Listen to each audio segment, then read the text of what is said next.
Durante mucho tiempo hemos sido enseñados con doctrinas erróneas que nos han esclavizado a sistemas humanos, alejándonos cada vez más del Creador. Es hora de liberarnos de esa esclavitud por medio de la palabra profética más segura, las Santas Escrituras.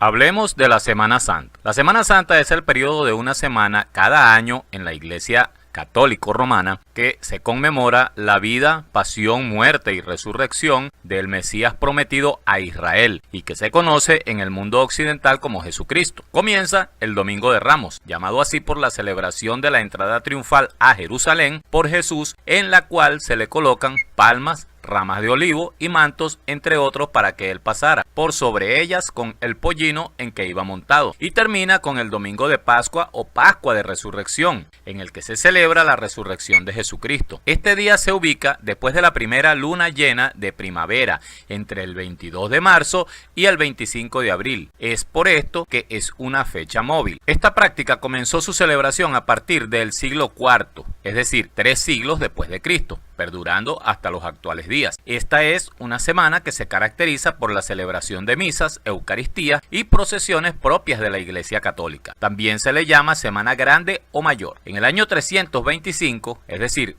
el siglo IV, en el Concilio de Nicea, en el cual el emperador de Roma, Constantino I, y líder de la Iglesia Católica, ordenó que el Domingo de Resurrección fuera celebrado el primer domingo después de la luna llena posterior al equinoccio de primavera. Y si la luna llena coincidiera el domingo o con la Pascua judía, sería celebrado el siguiente domingo. Esto para que no coincidiera la Pascua judía con la resurrección, en un afán para distanciarse de las celebraciones judías. Recordemos que el Imperio Romano estaba contra los judíos. Este cálculo era llevado a cabo en Alejandría, ya que en esa localidad era el sitio de estudios astronómicos para esos días, y la idea que hubiera una separación de las costumbres judías establecidas en la Santa Palabra de Dios, específicamente en el Antiguo Testamento. La misa es una ceremonia en la que se realiza el sacrificio de Cristo a través de la Eucaristía, es decir, el partimiento de una hostia, una oblea que para ellos representa el cuerpo de Cristo según el catolicismo romano, y la toma de vino, esta solo por el sacerdote. Esta hostia es comida por los fieles, a quienes se les enseña que una vez comida se lleva a cabo dentro de su cuerpo la llamada transustanciación. La misa se realiza con cantos, rezos, lecturas de fragmentos de la Biblia o de algún salmo que se estila sea responsorial, entre otros. La palabra misa procede del latín missa, que significa sacrificio. Ahora, ¿qué es la transustanciación? Este es el dogma de la Iglesia Católica impuesto en el año 1215, que dice que la hostia, después de ingerida, se transforma literalmente en el cuerpo y la sangre de Cristo dentro del cuerpo. Quien la come en la misa al ser consagrado por el sacerdote, y que así se cumple el mandamiento de Jesús al instituir la llamada Santa Cena o la Cena del Señor, cumpliendo así con la Eucaristía. De esta manera, al partir la hostia, se está rompiendo el cuerpo de Cristo, sacrificándolo en cada misa. De hecho, el sacerdote dice: este es el cuerpo de Cristo que por vosotros es partido. Pero esto está lejos de la realidad, ya que el Mesías partió un pan sin levadura, no una galleta u oblea, y también hizo una ceremonia íntima con sus discípulos, a los que llamaba apóstoles, y mandó expresamente que al partir el pan y beber la copa de vino anunciarían su muerte como sacrificio para todo aquel que creyera en él. Hablemos ahora de las procesiones. Las procesiones son caminatas de un grupo considerable de personas, puede ser de un sitio a otro o llegando al punto de partida. Esta tiene motivos solemnes, mayormente de orden religioso. En la Iglesia romana, las procesiones se caracterizan por cargar un ídolo o una deidad y pasearla por todo el trayecto para volver al templo donde se inició la misma. Se llevan velas, rosarios, escapularios, estampas y otros amuletos, fetiches o reliquias. En ocasiones se hace una especie de teatro en el que se pretende revivir o ilustrar los episodios de algún suceso, como por ejemplo la aprehensión, juicio y condenación, así como la ejecución de Jesucristo. El miércoles los fieles pagan las promesas fiestas vistiéndose de púrpura, aludiendo a Jesús Nazareno por los favores recibidos. El viernes se realiza la procesión en la que se hacen las paradas llamadas estaciones o misterios, estos llamados misterios que son las etapas hechas por Jesús hasta su crucifixión en el Gólgota, que significa lugar de la calavera, también llamado Monte el Calvario. Con respecto a las procesiones, estas prácticas son antiquísimas en relación al cristianismo, pues en la antigua Babilonia ya se practicaban y se construyeron vías especialmente diseñadas para tal fin. Las religiones antiguas de Grecia y Roma practicaban los llamados misterios, que eran prácticas secretas de ritos y ceremonias relacionadas con la vida después de la muerte, en las que se practicaban purificaciones, ofrendas sacrificiales, procesiones, músicas y cantos, danzas y hasta actos teatrales en las que representaban dramáticamente el nacimiento, sufrimiento, muerte y resurrección de algún dios. Entre estos misterios se encuentran los órficos a Orfeo, por supuesto, los eleusinos a Deméter y Perséfone, y los dionisíacos, que era a Dionisio, que también se le conocía como Yaco y Baco. También existían los cultos a Mitra. El culto de Dionisio o Baco estaba acompañado en Atenas por fiestas, procesiones y actuaciones musicales y dramáticas. En épocas posteriores, los misterios asociados con Dionisio se convirtieron en ocasiones para la embriaguez y la disipación. Fueron prohibidos en Tebas y posteriormente en toda Grecia, como las bacanales. Estos ritos se introdujeron en Roma a principios del siglo II a.C. Al principio eran solo las mujeres que celebraban los misterios. Cuando se abrieron a los hombres, las reuniones se hicieron sospechosas de inmoralidad, y en el 186 a.C.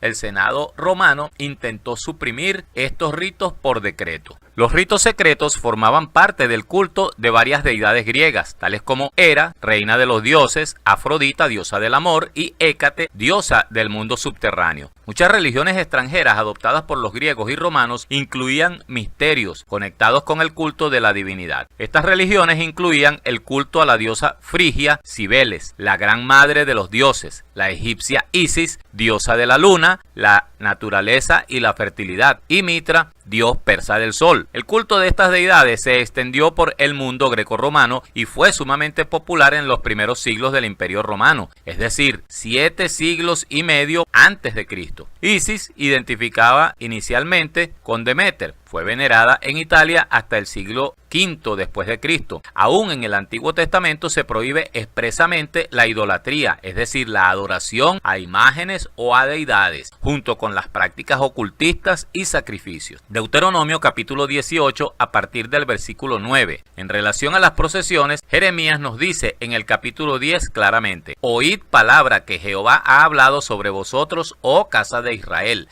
Así dijo Jehová: no aprendáis el camino de las naciones, ni de las señales del cielo tengáis temor, aunque las naciones las teman, porque las costumbres de los pueblos son vanidad, porque el leño del bosque cortaron, obra de manos de artífice con buril, con plata y oro lo adornan, con clavos y martillo lo afirman para que no se mueva. Derechos están como palmera, y no hablan, son llevados porque no pueden andar. No tengáis temor de ellos, porque ni pueden hacer mal ni para hacer bien tienen poder, de manera que no pueden hacer milagros como muchos creen, y les pagan promesa, pues la Biblia dice que lo que se sacrifica a los ídolos se le está sacrificando a los demonios. En el Salmo 115 podemos observar que se afirma la orden de no adorar ídolos, estatuas de cualquier tamaño, aunque sean tan pequeños como un amuleto. Hay quienes dicen que eso fue lo que sus padres les enseñaron, pero aún así la Biblia prohíbe expresamente eso, ya que en el libro de Jeremías, en el capítulo 20, versículo 18, dice: no andéis en los estatutos de vuestros padres, ni guardéis sus leyes,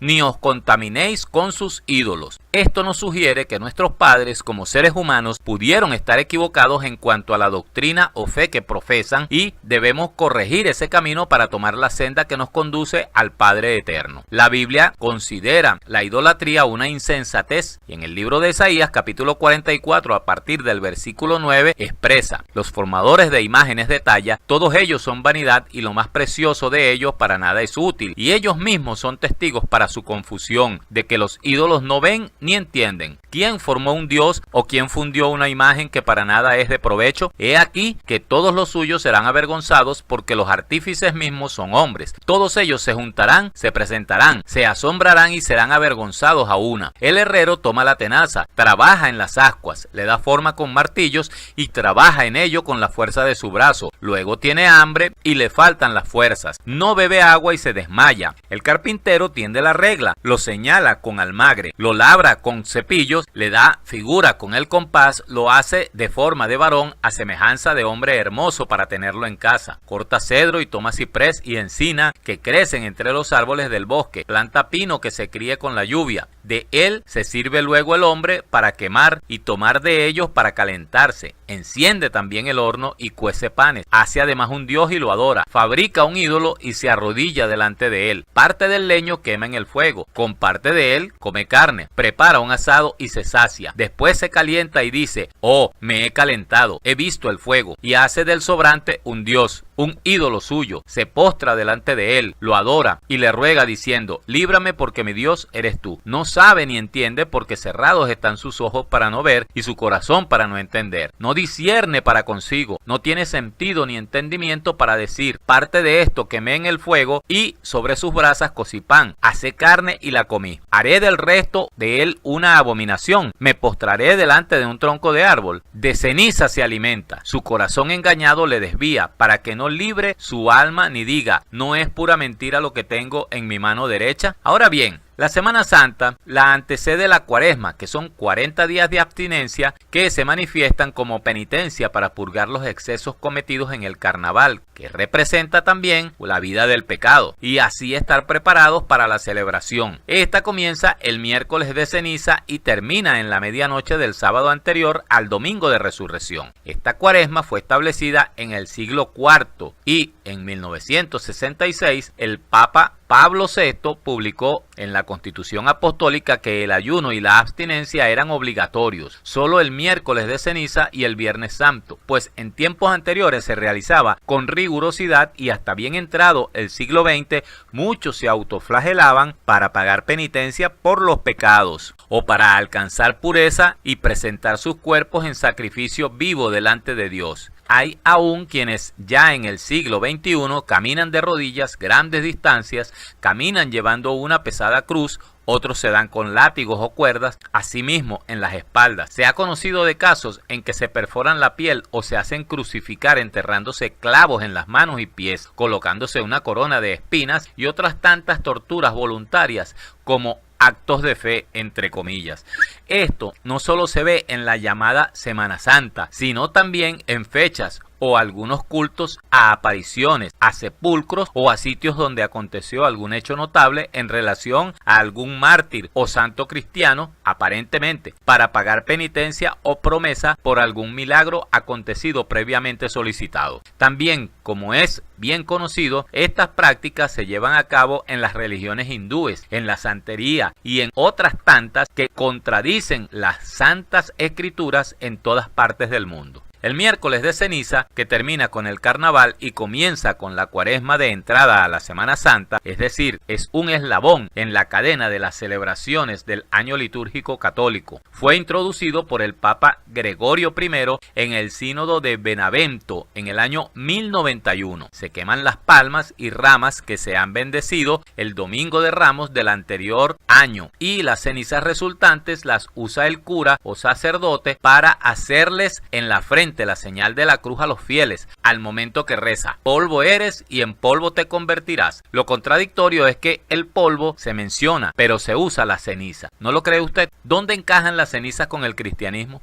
Ahora, la Cuaresma se originó cuando Tamuz, el hijo Dios de la reina del cielo, Semiramis, quien había sido esposa de Nimrod, el bisnieto de Noé. Bien, Tamuz contaba con 40 años de edad y en un accidente de cacería fue embestido por un jabalí y fue muerto. Ella decretó como emperatriz 40 días de duelo, es decir, un día por cada año de vida. Todavía habían esas costumbres, inclusive Israel se contaminó con ellas, y este profeta Ezequiel lo menciona en las Santas Escrituras como un pecado, y el profeta Jeremías confronta al pueblo por las ofrendas que hacían a esta mujer fallecida, a quien por cierto adoran en la actualidad con el nombre de María, la madre de Jesús. Veamos los pasajes siguientes. Ezequiel capítulo 8, versículos 12 al 18. Dice así: y me dijo, hijo de hombre, ¿has visto las cosas que los ancianos de la casa de Israel hacen en tinieblas, cada uno en sus cámaras pintadas de imágenes? Porque dicen ellos,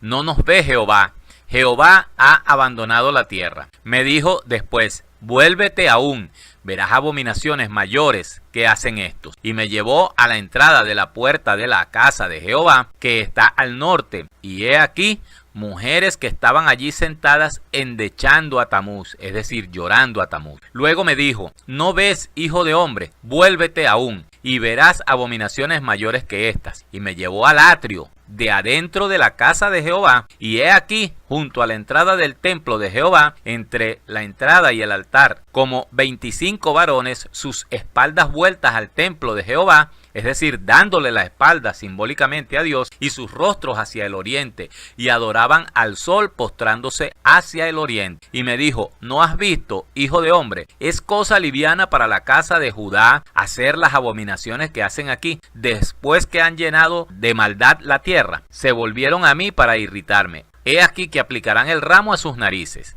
pues también yo procederé con furor. No perdonará mi ojo, ni tendré misericordia, y gritarán a mis oídos con gran voz, y no los oiré. En relación a Semiramis, llamada también la diosa del cielo o la reina del cielo, así tal cual llaman a María en la actualidad, y desde hace muchísimos siglos, dice así Jeremías capítulo 7 versículo 18. Los hijos recogen la leña, los padres encienden el fuego, y las mujeres amasan la masa para hacer tortas a la reina del cielo y para hacer ofrendas a dioses ajenos, para provocarme a ira. Jeremías capítulo 44 versículos 17 al 19 dice así: sino que ciertamente pondremos por obra toda palabra que ha salido de nuestra boca para ofrecer incienso a la reina del cielo, derramándole libaciones como hemos hecho nosotros y nuestros padres, nuestros reyes y nuestros príncipes en las ciudades de Judá y en las plazas de Jerusalén, y tuvimos abundancia de pan y estuvimos alegres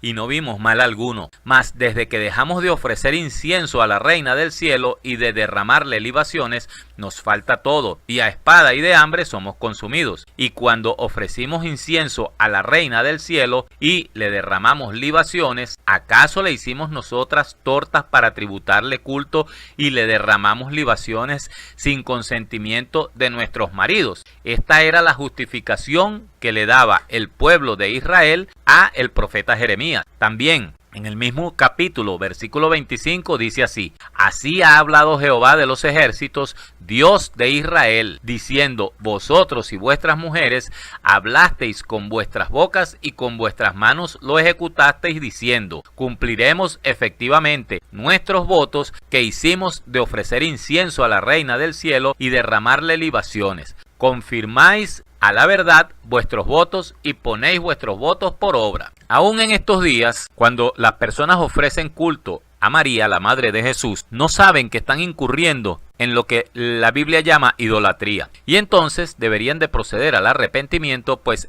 es el mismo pecado derramarle libaciones, ofrendas, veneraciones a la llamada reina del cielo antigua como a la reina del cielo actual, que es la misma, lo único que le han cambiado el nombre de Semiramis a María, con el fin de disfrazar estas fiestas paganas para que usted caiga en el error. Quien piense que estas festividades, conmemoraciones y celebraciones se originan a partir de nuestro Salvador, el Mesías, se equivoca, pues todas estas celebraciones tienen su origen en las festividades paganas de los pueblos antiguos, como el equinoccio de primavera, y es un acto de adoración al sol de primavera en una especie de resurrección y como bienvenida. En los países europeos se esconden huevos pintados o teñidos con colores vivos y brillantes, los cuales dicen que simbolizan el sol de primavera para que los niños lo encuentren en los jardines o bosques, teniendo el premio de la bendición de este ídolo pagano. En realidad, el trasfondo de los huevos de Pascua se les llama Easter y proviene de una leyenda en que Semiramis, la madre de Tamuz, esta a la que hoy en día adoran como María, había sido elevada al cielo por unos ángeles, así como lo describe la Asunción de María introducida por la Iglesia Católico Romana. Entonces, descendió posteriormente a la tierra en un huevo gigante y transformó un ave en un conejo que ponía huevos. De ahí los huevos de Pascua. Recordemos que en Egipto antiguo se adoraba al sol, el dios Ra, y los ritos eran semejantes. Inclusive se realizaban sacrificios de animales y hasta de humanos como ofrenda. En la antigua Grecia se celebraba la resurrección de Perséfone, hija de Deméter, diosa de la tierra, que volvía desde el infierno, simbolizando la vuelta de la primavera después de la desolación de invierno. En la antigua Frigia celebraban con música y bailes en el equinoccio de primavera para despertar a su dios que se hallaba durmiendo en las entrañas de la tierra. Baco era honrado en la antigua Grecia en el siglo V a.C.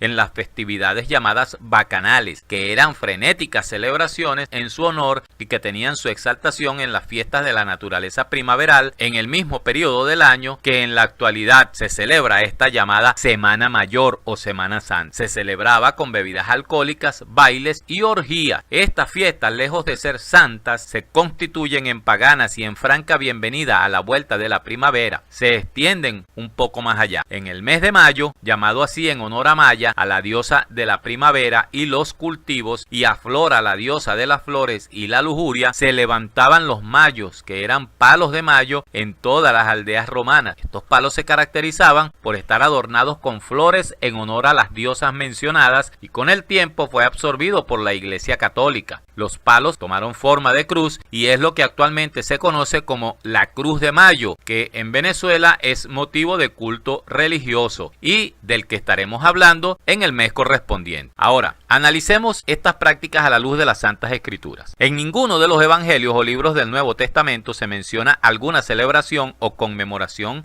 con respecto a los sucesos que se llevaron a cabo durante el ministerio de nuestro Señor y Salvador, el Mesías, conocido como Jesucristo. En la única parte que se menciona un día como el día del Señor es en Apocalipsis, y lo menciona el apóstol Juan haciendo alusión al día en que ellos vieron a Jesús resucitado, es decir, el primer día de la semana. Apocalipsis capítulo 1 versículo 10, cuando se encontraba desterrado en la isla de Patmos hacia el año 95 de nuestra era. Además, el comienzo de tales celebraciones data del siglo III después de Cristo, es decir, que ni el propio Jesús ni los apóstoles instituyeron estas costumbres. Es importante saber que los apóstoles tampoco celebraban la llamada misa, ceremonia que según es el acto sacrificial de Cristo, de manera que en cada misa lo sacrifican y nos lo comemos para que se lleve a cabo la transustanciación dentro de los creyentes. Jesús mismo, cuando instituyó la llamada Santa Cena en el Evangelio según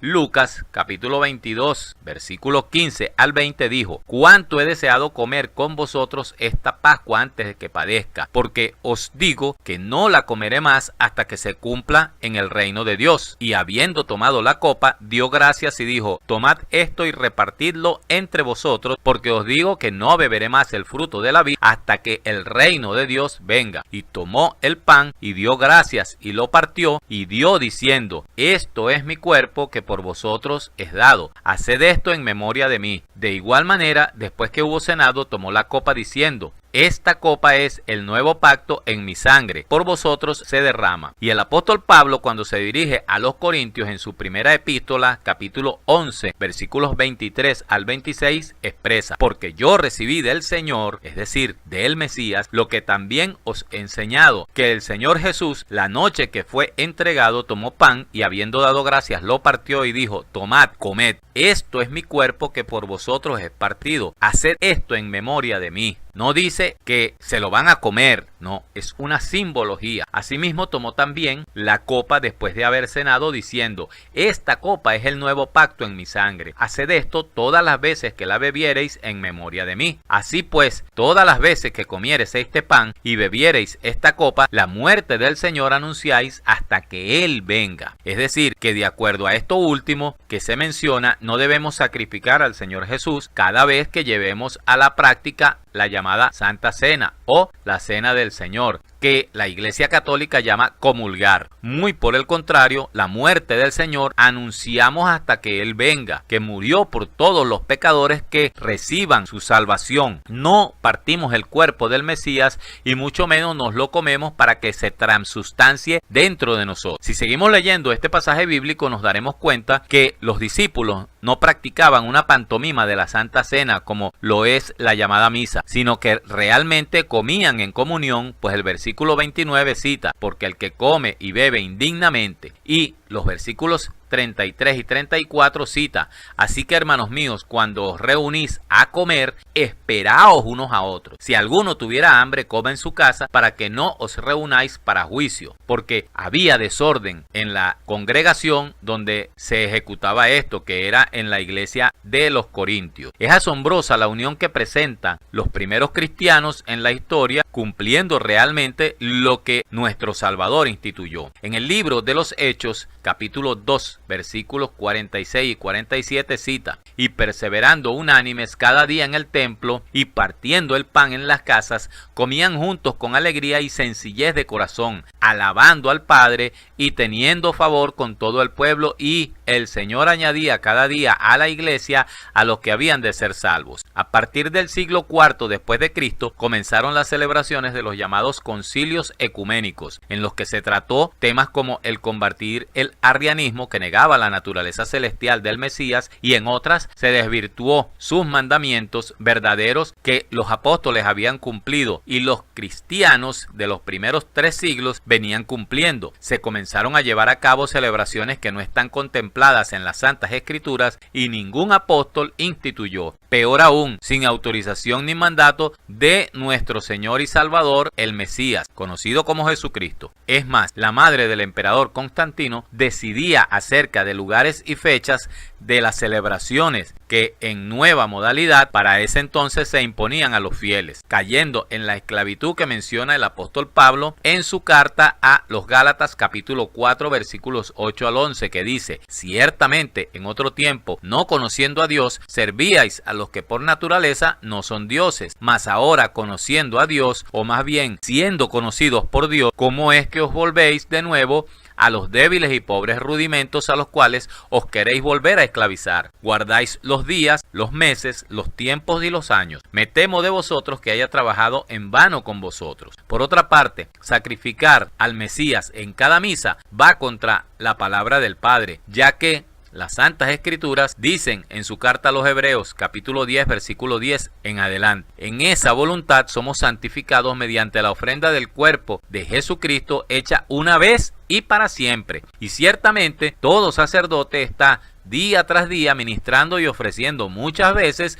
los mismos sacrificios que nunca pueden quitar los pecados. Pero Cristo, habiendo ofrecido una vez y para siempre un solo sacrificio por los pecados, se ha sentado a la diestra de Dios. Entonces, acá se refería a los sacerdotes judíos que, en su afán de la Iglesia Católica separarse pero tener algo paralelo, también está haciendo lo mismo. De manera que la llamada Santa Cena o Cena del Señor es un recordatorio y no un sacrificio. Mucho menos se lleva a cabo literalmente la llamada transustanciación de la misa. En relación a las llamadas penitencias, promesas y otros tipos de sacrificios que presentan los feligreses, debo decir que cualquier cosa o acto que mengue la dignidad humana está contra las Santas Escrituras y sus mandamientos, pues el gran mandamiento que todos sabemos es amar a Dios sobre todas las cosas y a tu prójimo como a ti mismo. Y nadie que no deba maltratar a otro tampoco debe maltratarse a sí mismo. Por otra parte, el libro de Levítico capítulo 19 versículo 28 dice: no haréis rasguños en vuestros cuerpos por un muerto,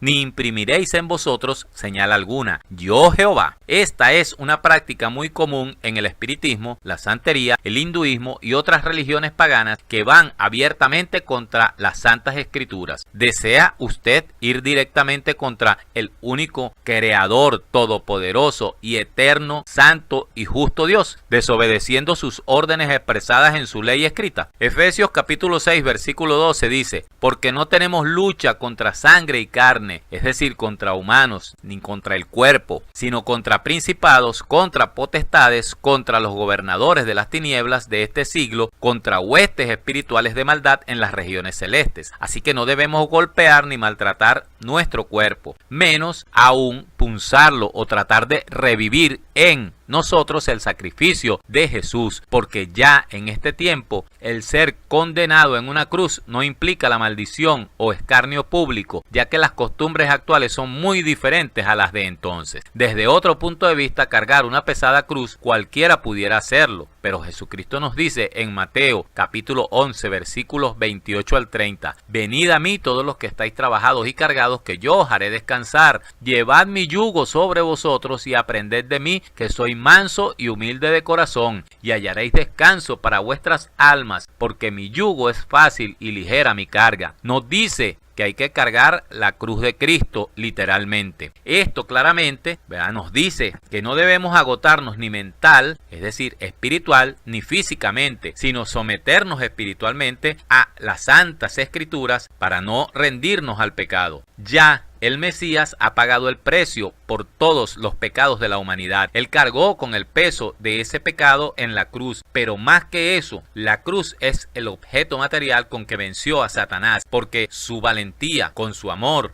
por todos nosotros, que somos su creación, y llevando en sí mismo la maldición del pecado, nos ha dado la potestad de ser salvos. Además, pudo ser rechazado, ya que se hizo maldito al ser colgado en el madero, y pudo bajar a lo que conocemos como el infierno o al Seol para buscar a las almas que lo esperaban en el seno de Abraham. Por último, les voy a mencionar que en la primera carta a los Corintios, capítulo 3, versículos 16 y 17, dice: ¿no sabéis que sois templo de Dios y que el Espíritu de Dios mora en vosotros? Si alguno destruyere el templo de Dios, Dios le destruirá a él. Porque el templo de Dios, el cual sois vosotros, santo es. Así que las procesiones y sacrificios que se acostumbra a hacer en honor a promesas por favores recibidos a cualquier santo o deidad, inclusive al mismo Padre Todopoderoso, son prohibidas. Con respecto a esto, las Santas Escrituras dicen en Oseas capítulo 6 versículo 6: porque misericordia quiero y no sacrificio,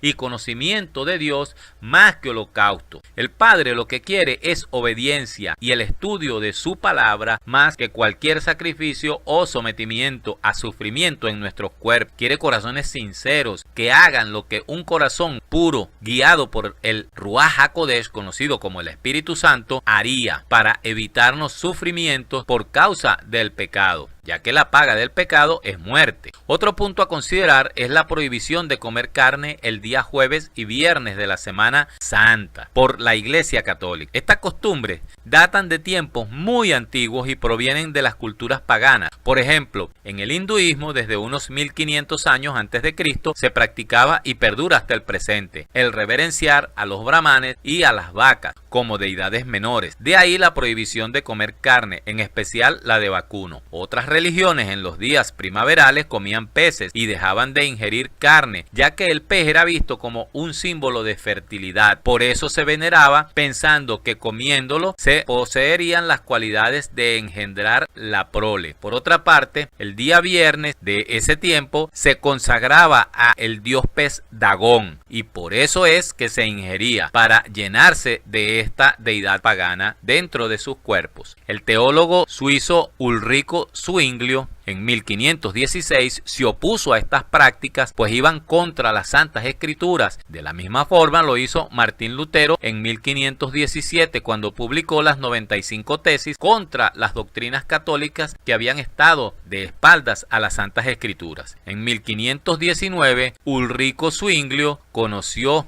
y estudió los escritos de Martín Lutero. La posición de Lutero frente a los jerarcas de la Iglesia Católica Alemana lo motivó para convencer al Consejo de Zúrich para prohibir las enseñanzas religiosas que no fueran sustentadas en las Santas Escrituras. En estas enseñanzas estaban la prohibición de comer carne durante la llamada Cuaresma, entre otras. El Papa Adriano IV le prohibió predicar y pidió al Consejo de Zúrich que le condenara como hereje. En enero de 1523, Zwinglio compareció ante este consejo para defenderse de dichas acusaciones. En este acto reivindicó la supremacía de las Santas Escrituras sobre el dogma de la Iglesia romana. Atacó el culto a las imágenes, a las reliquias, a los santos y se opuso a la concepción sacramental de la Eucaristía y al celibato. Después de su deliberación, el consejo se mostró de acuerdo con las tesis de Zwinglio y decidió la independencia del cantón de Zúrich con respecto a la jurisdicción del obispo de Constanza. El apóstol Pablo previene a Timoteo en su primera epístola, capítulo 4, de la siguiente manera: pero el Espíritu dice claramente que en los postreros tiempos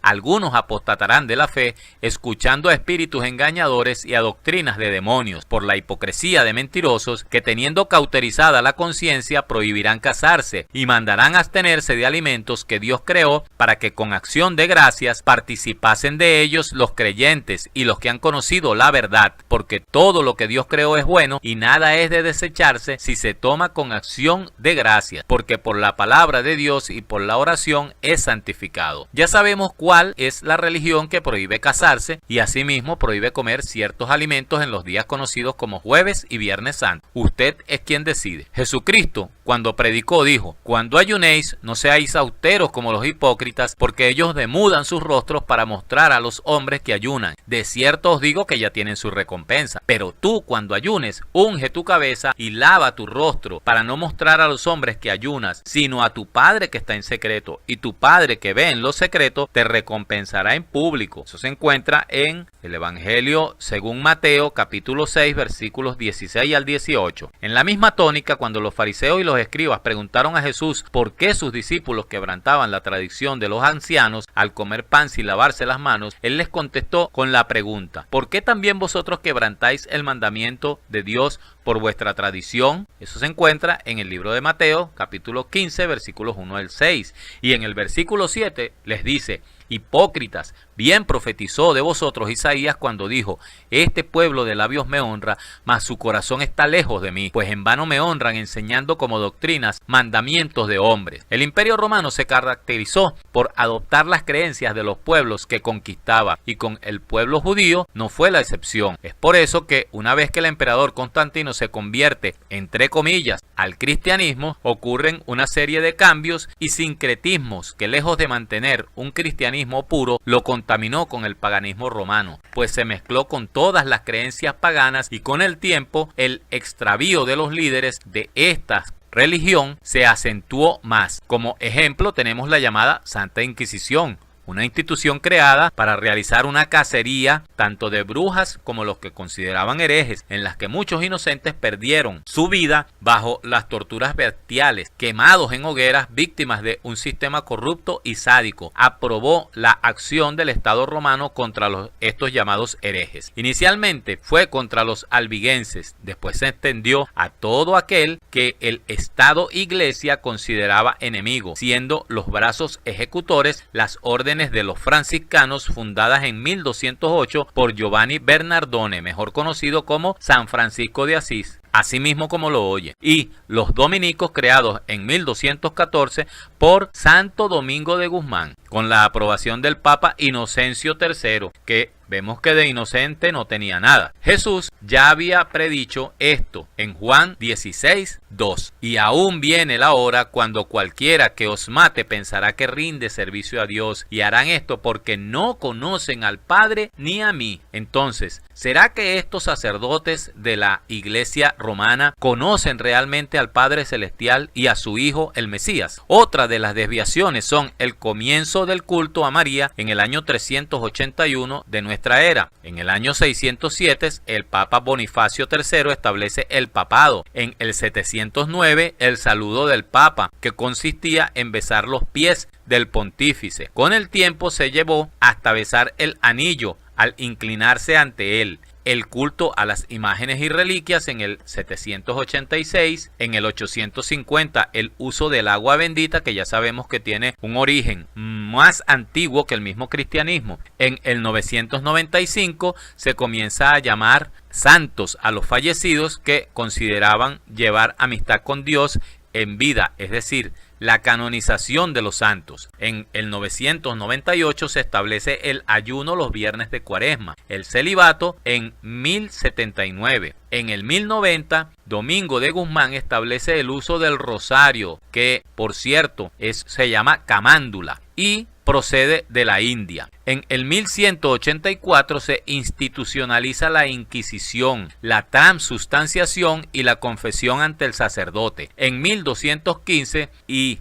en 1220 la adoración a la hostia, lo que llaman el Santísimo Sacramento. En 1229 se prohíbe leer la Biblia, pero en 1961 permiten otra vez leerla. En el 1414 prohíben a los fieles participar de la Cena del Señor, el dogma del purgatorio en 1438. En 1439 los 7 sacramentos, que catalogan como bautismo, confirmación, eucaristía o comunión, penitencia, unción, matrimonio y orden sagrado. En el 1508 el Ave María. En 1545 se otorga la misma autoridad a la tradición eclesiástica que la Biblia. En 1854 la Inmaculada Concepción de María, la infalibilidad del Papa en 1870. En 1950 el Papa Pío XII decreta la Asunción de María. En 1962 reconocen a las iglesias protestantes evangélicas como hermanos separados y en 1965 se nombra a María Madre de la Iglesia. ¿Cómo le parece?